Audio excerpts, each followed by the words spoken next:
Thanks for joining me on episode 720 of the Inspired Stewardship Podcast. Hey guys, this is Matt Ham from Uprint. I want to encourage you to find your own journey to living your life's calling. And one way to be inspired to do that is to listen to the Inspired Stewardship Podcast with my friend, Scott Mader.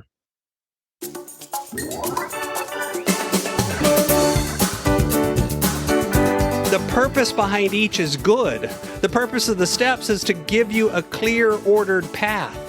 And the purpose behind the phases is to make you understand that this is a constant, ongoing process. This isn't a one-and-done thing that you check off on a checklist and you never have to worry about it again. Instead, it's a growth process. It's about continuing to grow in your mindset and your behavior with money. Welcome, and thank you for joining us on the Inspired Stewardship Podcast. If you truly desire to become the person who God wants you to be, then you must learn to use your time, your talent, and your treasures for your true calling. In the Inspired Stewardship Podcast, you will learn to invest in yourself, invest in others, and develop your influence so that you can impact the world.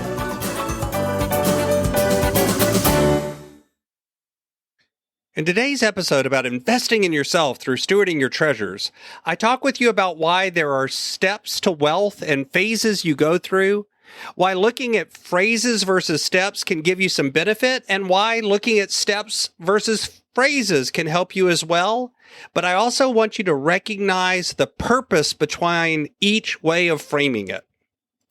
As we talk about stewarding your treasures, wouldn't it be great if you could support this podcast and do it without costing yourself an extra dime? Turns out you can. All you have to do is use inspiredstewardship.com/Amazon when you're ready to make a purchase via Amazon, and a small commission will come back to support the show.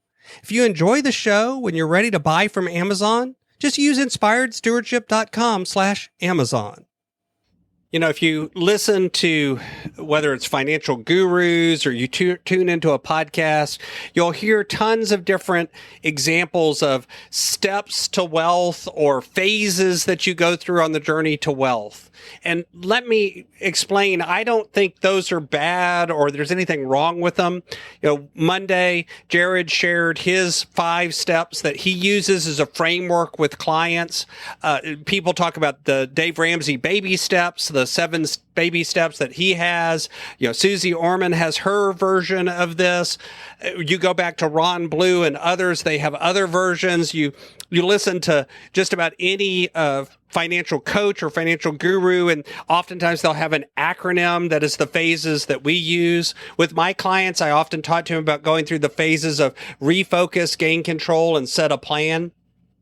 And the truth is, none of these are right or wrong or good or bad, but there are some pros and cons to each. And so I think a lot of times when we come in and we identify whether we're looking at somebody's steps or we're looking at their phases or we're thinking about what those are, I want to talk about the difference between the two and why I think it's important to understand that difference. See, steps for most people imply a hierarchy. They imply that you do something first, then second, then third, that you can't get to step 3 without first having done step 1 and step 2. And oftentimes for some people that stalls them out, because if they're stuck on step 1 for a long time, they lose hope, they lose flexibility, they don't understand what to do next. Where phases are often looking at it more as a cycle, where you start at a certain area, you unpack a certain amount of information, and then you can move to the next phase. But oftentimes you may cycle back to the earlier phase, because as you move up the steps, as you move up the ladder, you gain more information, you gain more control. And you can pretty much take phases and turn them into steps, or you can take steps and turn them into phases. There's not really a right or wrong here. Looking at things as a phase helps you recognize the temporary nature of it. It also gives you some flexibility to maybe do some things out of order because in your specific situation, that makes sense. See, that's one of the problems with steps. In general, they have to be generic enough that they apply to everybody. And there are cases where they don't really apply to people.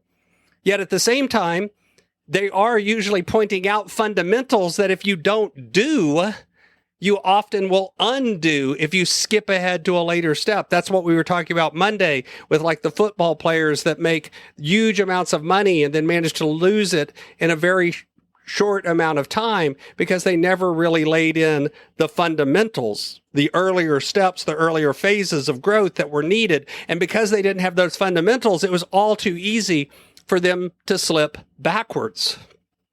See, the truth is both of these frames are trying to point out the same fundamental idea, that there's things that we need to do. There are basics that always exist. And if you get those basics down and you learn the mindsets, the behaviors and the habits and the systems and the processes, you can apply them over and over again and you'll continually improve. It's about making things into a process, not an event. That's one of the things that can happen with steps that makes them there's a disadvantage there. The disadvantage is oftentimes we look at steps as a checklist. We check it off, we're done.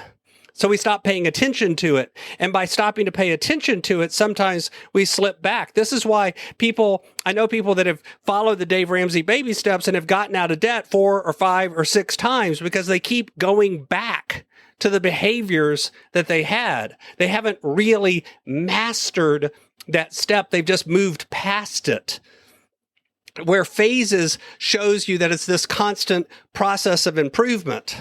The problem with phases, though, is often it's a little indefinite. If I give you a phase like refocus, what does that mean? Well, the reason it's indefinite because it may mean different things depending on where you are. So there's value in looking at the phases against the steps, or the steps against the phases, and recognizing that within the steps, there's different phases. This is why coaching is so useful, because having an expert who's seen not just one budget, but hundreds of budgets walk beside you and help identify what is different about your unique situation. What is different about what's going on with you? How do we apply these phases and these steps to your specific situation? The purpose behind each is good. The purpose of the steps is to give you a clear, ordered path.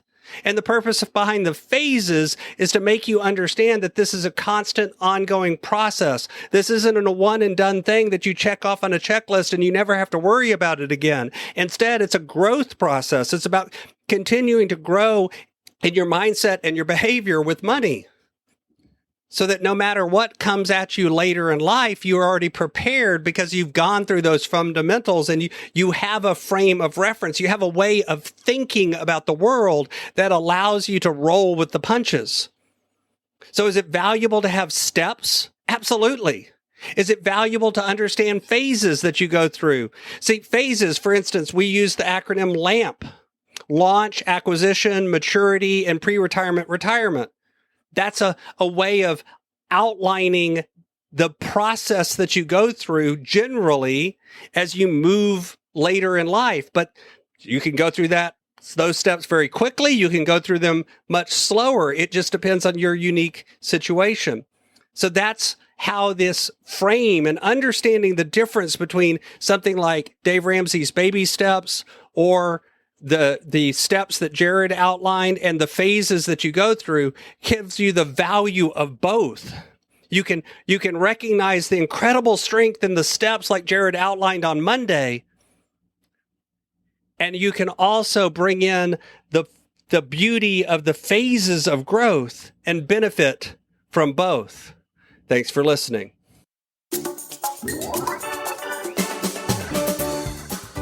Thanks so much for listening to the Inspired Stewardship podcast.